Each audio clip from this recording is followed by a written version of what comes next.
So I usually start these on time because you can catch up with them. If you registered for this session, you receive a link to it. These webinars aren't available forever on YouTube. They're available for a certain amount of time. But if you do register, then you'll get a link and you'll be able to attend and watch this whenever you like. Okay, so let's begin.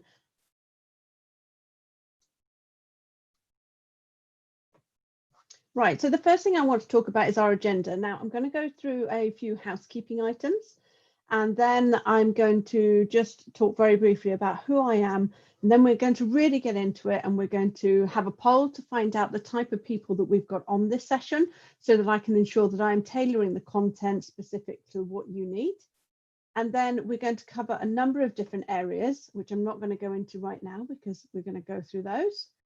And then we'll have a Q&A session at the end. If there's anything that I'm unable to answer, then I will reach out to you directly and come back to you. If we don't have any questions, then marvelous. Or alternatively, if you do want to contact us directly through our social media channels, please do. Or if you want to contact me directly at lou@internationalbunch.com, please do. No problem at all. Okay. So in terms of housekeeping, this is a Zoom webinar, so you are automatically muted. If there's anything specific that you want to ask, please don't hesitate to add it straight into the chat box and ask, or the Q&A area. Don't wait. If you're anyone like me, I often forget what it was that I was going to ask. So please just pop it in the chat box and then we'll address them at the end. Okay, so the first thing is, who am I? So my name's Lou Peck, as I mentioned before. I'm the Managing Director of the International Bunch, and we are a specialist scholarly communications consultancy. We specialise in 3 core areas. We specialise in advisory, marketing services, and also progressive thinking. So that could be research, or that could be working specifically with you on strategic sessions. I co-chaired Peer Review Week this year with Phil Hurst from the Royal Society, which was amazing to see the contributions from across the community. I'm also Vice Chair of the OUTS Membership and Marketing Committee, and actually become Chair in January. I'm Vice Chair of the Silip Cymru Wales Committee, which is a librarian committee here in Wales, and I become Chair of that tomorrow. After our AGM, I'm a Business Wales mentor. I volunteer my time to give back to people to help them, guide them with their businesses when they set up and with marketing. And then I've been in this industry for 20 years, so I have a wide range of experience and expertise. And I work a lot with publishers and intermediaries, service providers, and also libraries. Okay, so I'm going to do a poll now, and I'm going to ask you, what or which area do you work in? So this will give a sense of the type of people that we've got in the call, and to ensure that we're delivering the content you need. Okay, I can see that people are answering this now. Okay, so I'm just going to give it 10 more seconds for you to add in your answer. So which area do you work in? Do you work in administration and finance? Are you customer service? Are you editorial? Are you marketing? Do you work in production? Do you work in sales? Or do you work in another area? Okay, I'm going to end it now. Marvelous. So what that demonstrates to me is that we actually have a mixed bag here. We have those who work in marketing, those who work in editorial, and then also a few from the sales side as well, which is great, because a lot of what we do and what we talk about is about collaborative working and working with your colleagues. So the first thing I just want to touch on is about remembering the basics. Now, last month we did a webinar which talked about the basics of journal marketing, which wasn't just relevant for those in marketing, but also for editorial.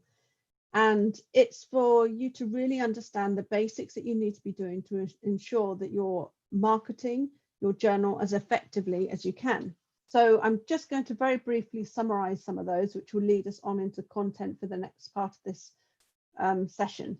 So you need to define your strategy and your objectives. That's incredibly important to ensure clear direction and vision of where you want to be going with your journal, and also how you're going to measure and achieve that.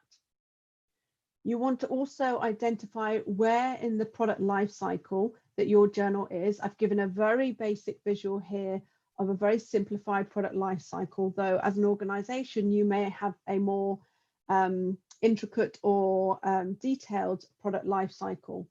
And that's about ensuring that you have that you're using the relevant resources dependent on where that journal is in that life cycle. So it would be different if you just launched the journal to when you, if you've got a journal that's quite established and it doesn't have any specific issues, like the impact factor has dropped, for example. It's also about creating a story for your journal. What inspires the community about your journal? And creating that message, and also thinking about the multiple different stakeholders that you have around that message and who you need to resonate with. It's not just about authors and it's not just about researchers. Funders are much more involved in the process now. Librarians are going to these journal homepages and they want to know why they should be, for example, if it's not an open access or hybrid journal, why they should be subscribing to the content. Is your text that you've got very much primarily written to authors or readers? You need to make sure that you're being consistent and truthful and authentic. Having an open, transparent way is incredibly important for creating trust in the community. Also, not just about how do you communicate with your global audience externally, but what are you doing internally? How do you make sure that you are talking to each other internally? Celebrating your achievements, it is not done enough. And actually it's recognizing the amazing things that you've done with the journal to date, rather than what have we got to do and what have we not yet accomplished. You need to decide what is achievable based on the resources that you have, whether you have a dedicated marketing resource, whether you had dedicated editorial, whether you use an external service provider for different parts of production or even for editorial. How is that managed and what is actually achievable that you can achieve as an organization? Measure your output and adjust where necessary. And this is what we're going to be focusing on. And then how are you connecting with your community? Not just your authors and your readers, not just your editorial board members, but how are you connecting with your peer reviewers? How are you connecting with funders, librarians? How are you even connecting with public? How are you connecting with information professionals? So when you think about someone who works in the corporate environment, they may not deem themselves to be a librarian, they'll be called an information professional. So it's also recognizing the different ways that you need to communicate with your audiences and how. And then ultimately you need to be smart. And this isn't just about creating smart objectives, which are incredibly important. And smart means specific, measurable, achievable, realistic, and timely. But also the other way of thinking about smart, it's about how you effectively doing the marketing, how you effectively doing activities around your journal. And are you thinking about what to stop doing? How are you measuring that so that you have the evidence to say, I must stop doing this and start doing something else or try something else? So one of the things that we can look to do when you're looking to increase the impact of your journal is how are you empowering the community? And we have talked about very briefly the multiple stakeholders that you have. So how are you empowering that community and moving them forward to disseminate the research that you're publishing, to increase that research? So for example, something that you could do is you could be sharing a link that you have given them to that specific article, a link that you're able to measure and analyze and see how many clicks there were on that link, when they click through, what happened to them after there, where else did they go, did they look at the PDF version, did they look at HTML version? There's a lot of great data that you can analyze, but you do need to have that level of technical expertise behind to enable you to do that. There are a number of different services as well that you can partner with to help you with sharing a link, a shortened link, for example, or even coding that you can add to the link that's being shared. What advice are you giving those authors? Are you helping them with, say, some sample text to use on their own channels and in events and their networks, giving them ideas about how they can really promote their published work? Often the perception can be that when an author publishes their work, they think that the publisher is going to do promotion for them. Now, we know that that is often not the case unless the article is extraordinary or it's very significant, then it'll have some publisher input. Or unless you've just launched a journal and you want to highlight the first few articles that have been published. But actually, if you're having a number of articles submitted throughout the year, it may not be achievable for you to market every journal, every article, apologies, that comes through, and that's actually accepted and then published. Some ways that some publishers, they do support this, and the way they do it is they have an automated feed that goes out to their social channels like Twitter, and there'll be a link that goes out to the article with the article name and some text that says, we just published this. So if you wanted to, you could set up some automation around that. Give ideas in terms of what kind of ways that they can collaborate, not just on your side as a publisher or a society, but also how can they, the author, collaborate with their institution? How can they collaborate with their funder? Give them ideas around ways that they can actually disseminate this work themselves, empower them and show them, don't just rely on us as a publisher, but you can actually have the skills and the resources to do this yourself. Of course, everybody is time poor, but if it's of significant importance to them, they'll make time to prioritize to do some of this work. You just have to make it super easy for them. Ensure that you have a dedicated author support. You can go to a number of different publisher sites. The Wiley Author Support, for example, is a really great resource, and a lot of these larger publishers and society publishers and publishers of all different sizes will have a dedicated author support area, and there's some amazing resources in there. But it's also what kind of ways are you working with service providers that you can make the process for the author simpler, or how are you helping the librarian? Are you telling the librarians, we have an author that's just published work at your institution? Are you sending an automatic feed for their repositories if that's part of the license, and they can actually add a copy into their repositories? What are you doing as your responsibility and your role there to increase the dissemination of the work that you have? And then also there's around the stakeholder support. So how are you helping to guide these librarians and these institutions and these funders and any other stakeholders that are involved in there? What are you doing to help and to support them? What training are you giving them? How are you empowering them? There's lots of great ways that you can do this, and I'm sure that you've probably got a number of initiatives already. When we're looking at return on investment, now this is often an area where some people might actually start to shut off and they go, oh God, I don't even understand, what does this mean? So return on investment, or more commonly known as ROI, is when you're looking to measure the effectiveness of something that you're doing to see whether you should actually continue doing it, whether it's worth the resource time, the money, any kind of resource that you're using around this. It could be also time from your colleagues. There are lots of different variables here, but whether it's worth all of this in terms of what do you gain from it. Do you get a significant number of submissions? The submissions that are coming through, are they good quality submissions so that actually you don't have a high rejection rate and you've got a better acceptance rate? So how are we going to be looking at the ROI for a journal? So this is about measuring the impact of what we do. So one thing that you could look to do is marketing funnels. Now, I appreciate that I have just probably popped over and I'm just going to stop my video for a moment just to see whether that's going to help with me disappearing. But what this image demonstrates here is that this is what an idea of a marketing funnel looks like. And this is where you map out the different activities that you'll be doing for marketing. And so this could be email marketing, this could be sending them to specific land pages.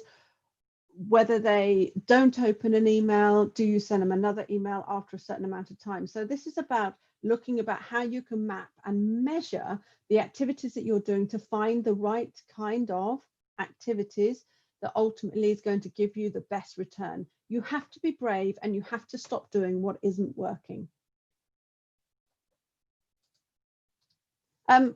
Ways that you can do that is you can have dedicated channel URLs. So for example, when I use Zoom is quite basic in terms of its functionality, but what Zoom does enable me to do is it enables me to set up custom URLs for specific channels. So I could set them up for Facebook, or if I specifically do stuff in my own social, or if we're doing stuff out through Twitter.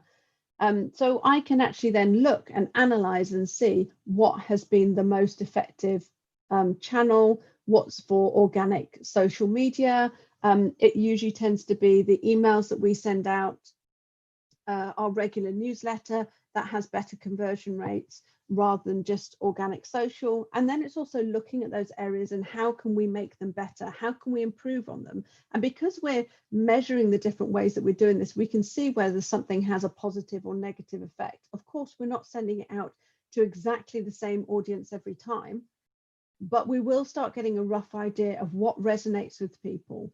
And it's not about how many page visits you get for a webinar to the registration page. It's about how many of those are converted.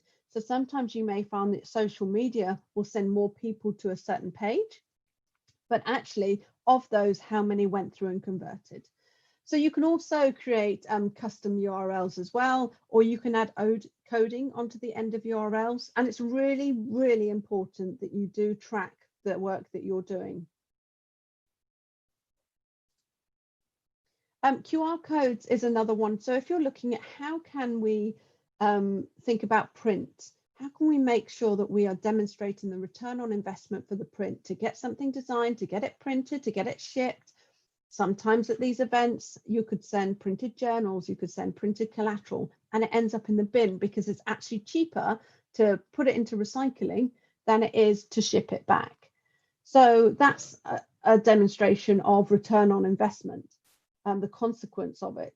So QR codes, they're really well adopted in some countries like China, but they're also a way of demonstrating on print material whether something is being used. Obviously, not everyone's going to use it, but you're going to have much better use. And actually, when you think about, like here in the UK, when we use a track and trace app around COVID-19, when we go to specific venues, we now have to scan a code to say to the track and trace app where we've been.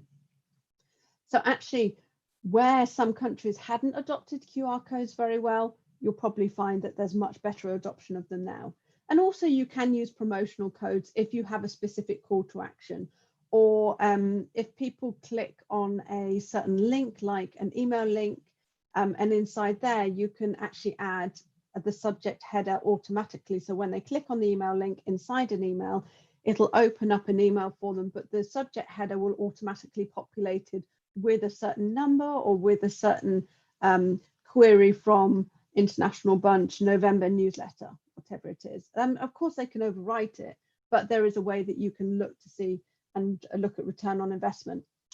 There's lots of online analytics tools, and there's lots of ways that you can track. It's about finding what works with your resources that you have, the tools that you have, the systems that you have.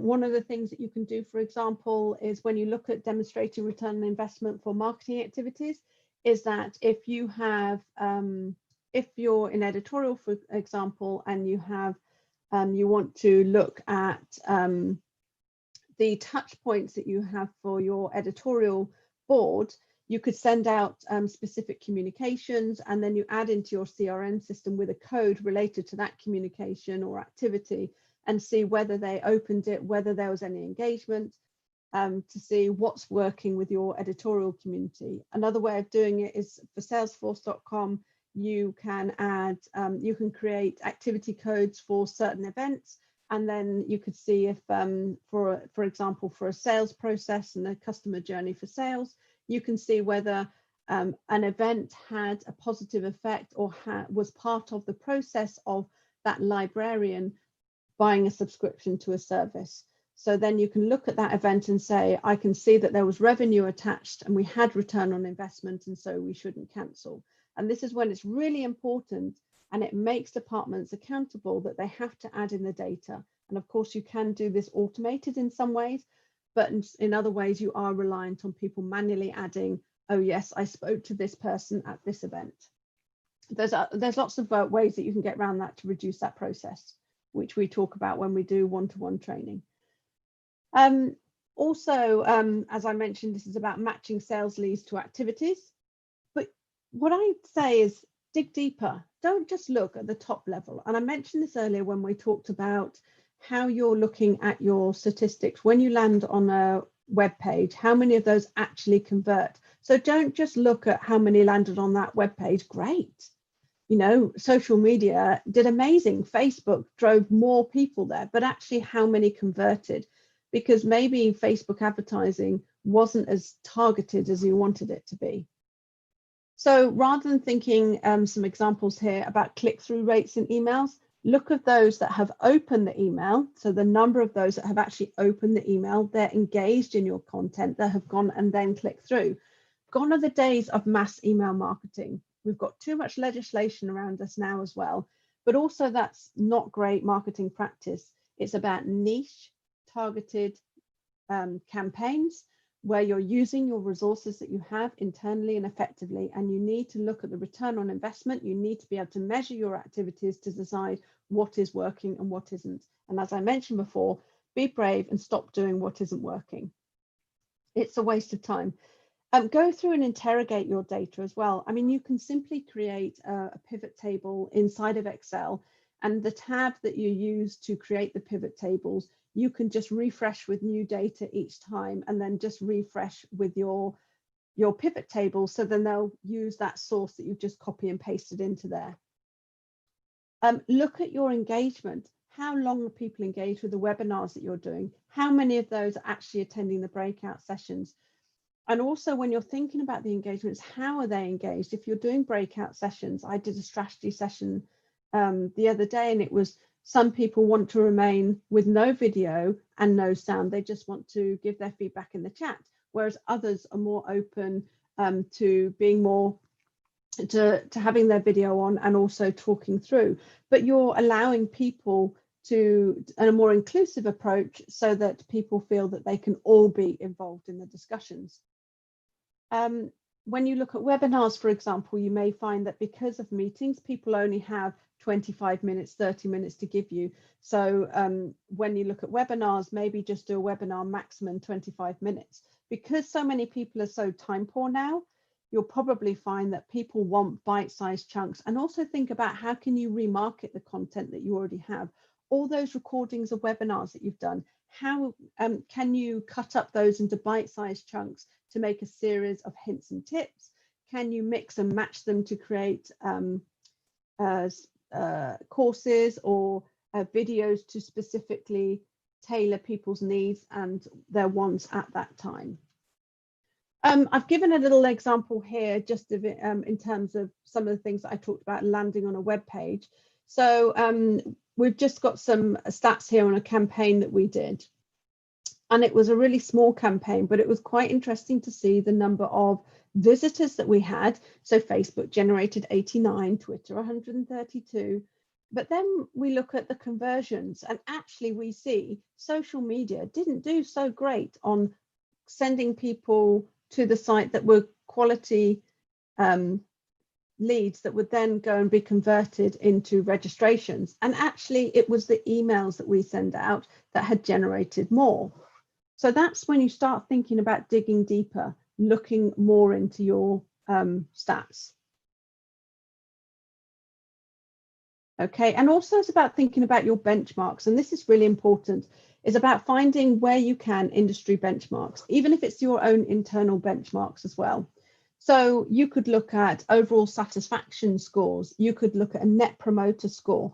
So a net promoter, for example, would be where I would say 1 being less likely and 10 being highly likely, or maybe 1 being not likely. That you would say, how likely would you be to recommend the International Bunch? And you can also look at your data to see whether they are people that you have an existing relationship, whether they're authors that have already published with you. And there's a way of drilling down a bit more into that data to get a clearer picture. But using those kind of measurements is a really interesting way to say, how is our journal performing in the whole of the portfolio? So this is an average benchmark across the portfolio. How are we performing in the different workflows that we have in terms of an author workflow and the production process? Maybe there are specific journal performance indicators that you've created. Maybe they're campaign and industry specific. So they could be email open rates and conversions, and they could be webinar conversions, and how long are they engaged in the content. I mentioned, I mean, if I think about a benchmark that I know from some analysis that we did for a client, it was about 23 minutes was how long people are most engaged with webinar content, because then, you know, they have to go to another meeting.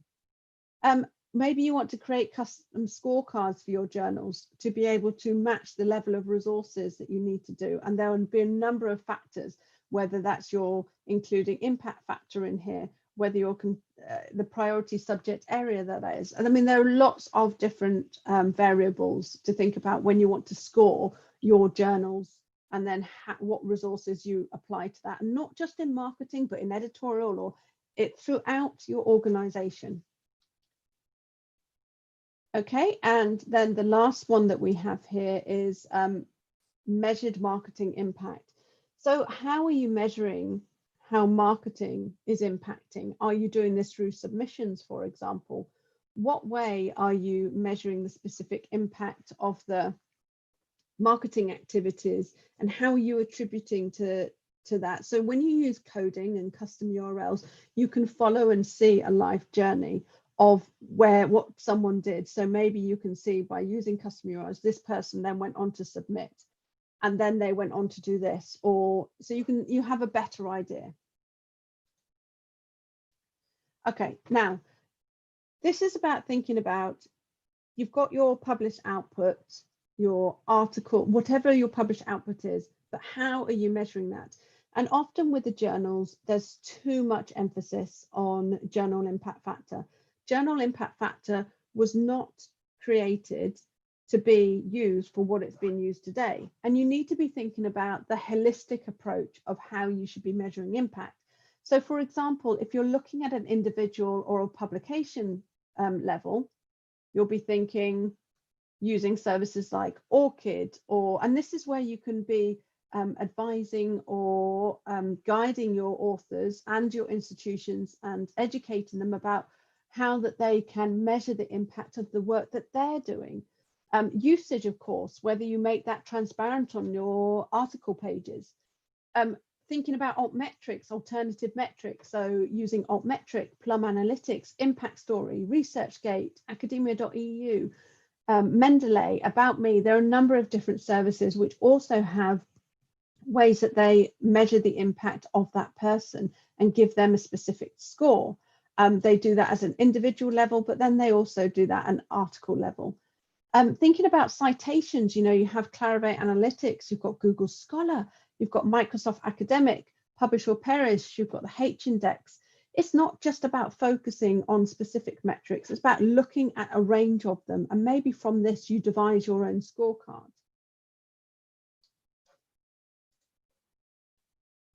How about journal assessment? What are you doing to assess the journals? So there's a number of different services here. I'm just going to move a few things over because apologies that my cursor keeps moving over the screen. So you have CiteSeer, Dimensions, DOAJ. So is your journal indexed in these services? Google Scholar, what's your own internal journal evaluation process? Microsoft Academic Search, PubMed, ScienceDirect, Scopus, Web of Science, Wisdom.ai. There are lots of different ways that you can assess to see where your journal is indexed and how discoverable your content is. And then finally, journal impact. So we mentioned right at the beginning here about impact factor. Think beyond that.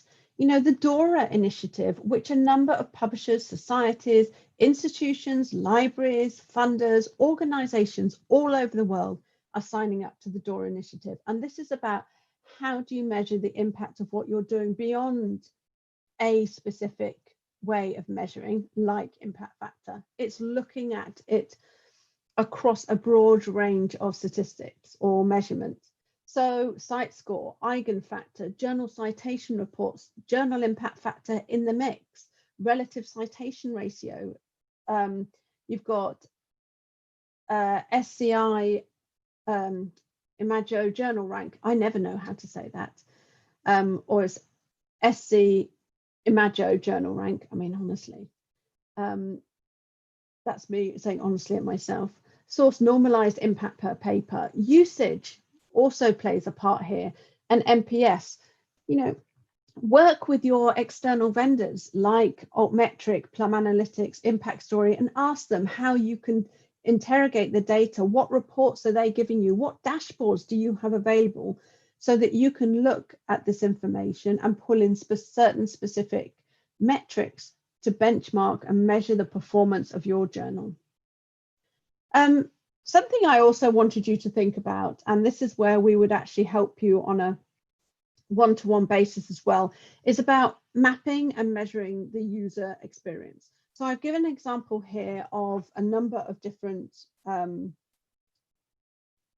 stakeholders, and we're looking at authors, editors, peer reviewers, librarians as well. So where in this process of this author workflow to have an article published, who is involved in this process and how are you measuring their experience through this? So once they submit the manuscript and then it goes through editorial screening, and it's whether or not it's accepted, and it's sent on for peer review, and then it comes back, and then is it rejected, accepted, you know, all the different ways it goes, or maybe you cascade it.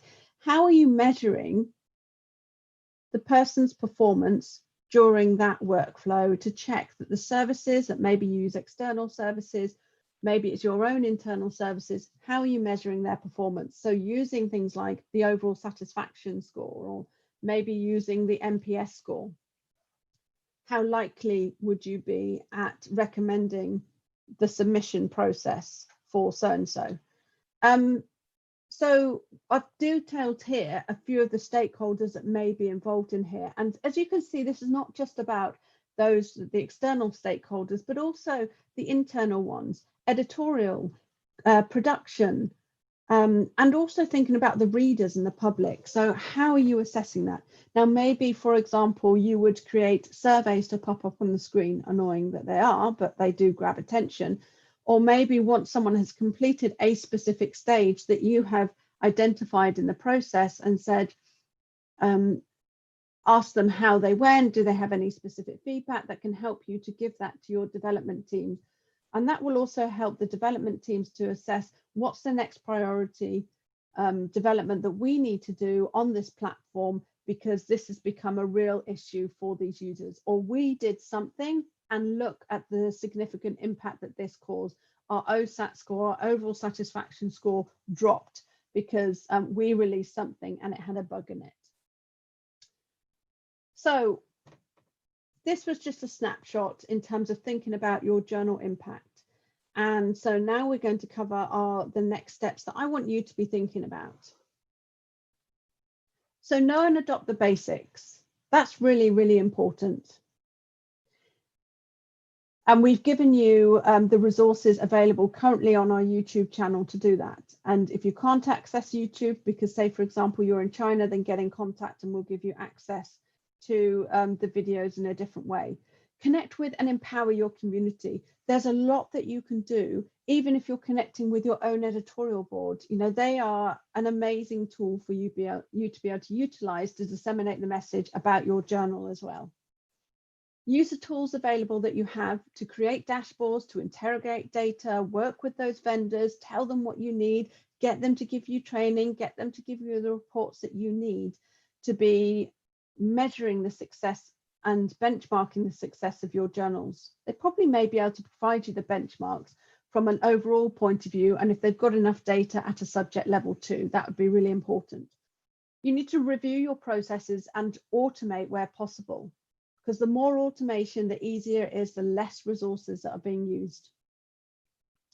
As I mentioned, speak to your vendors how best you can measure. Get them to train you, get them to teach you. Of course, they want you to be using their system more, so they have that information available. And measure the performance and react appropriately. And you'll constantly have to be measuring. If you don't have time to do this on a really regular basis, then make sure you do it on a quarterly basis or a 6-monthly basis, or at least on a yearly basis. And if you have overall benchmarks across your portfolio in your organization, that can really help as well. Or work with your member bodies like ALPS, for example. Work with them and ask them to see if there's other publishers or societies that may want to collaborate and get ideas about benchmarks, so that you can both have that information and use it together to ensure that you're benchmarking the performance of your journals. Collaborate with your member bodies. That's what they're there to help you. And connect with your community, and also be smart and agile in the approach that you do. So not just smart as in terms of the marketing definition, but smart in terms of be effective and efficient with your time and your resources. Stop doing what's not working. And when we talk about agile, we cover this in the journal basics as well, when you're thinking about marketing planning.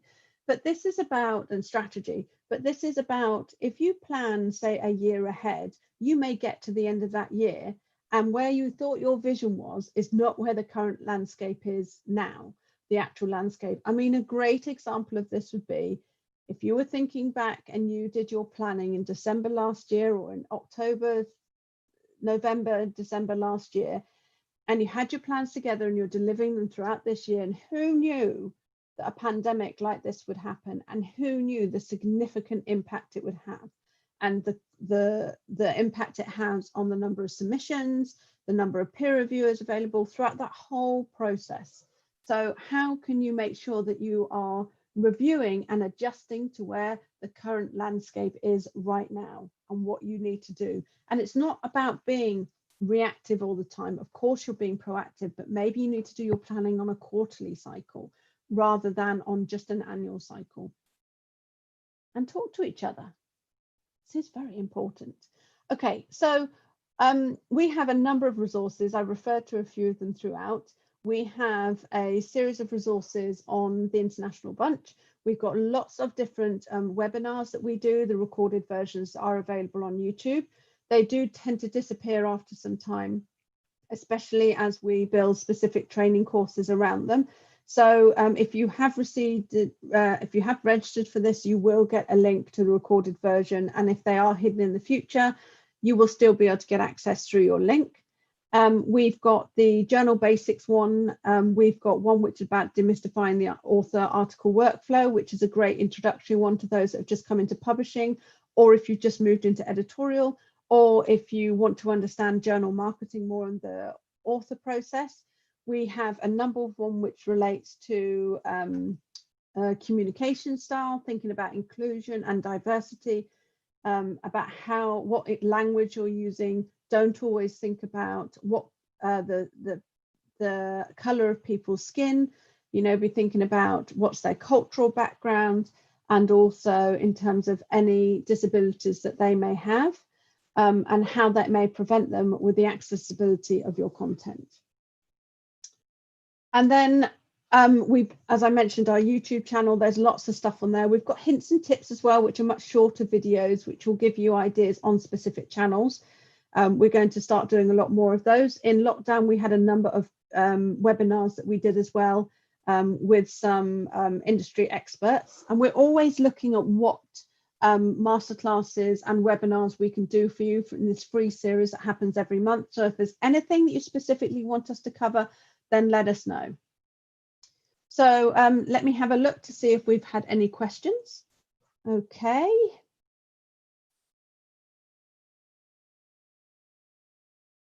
Just got a couple of comments. I'm just also having a look over on YouTube, because I can see that we've got people watching over there as well. No, but if you do have any specific questions, please do get in touch with us at team@internationalbunch.com. We're here to help. Also, if you want to find out about the training courses that we do, please do get in touch. Make sure you check out our YouTube channel. If you're watching now, you'll be able to check out our YouTube channel. And thank you so much for taking the time to join us today. And I hope you have, I mean, it's nearly the weekend, isn't it? Well, I don't even know what day it is anymore. We've my daughter is in isolation, self-isolation at the moment because her nursery is closed. And so my office is turned into a playground and it looks like an absolute tip. If only you could see what is over there. So yes, have a wonderful rest of your week and do get in contact if you need anything from us. We're here to help. Thank you so much, everybody. Take care and we'll speak to you soon.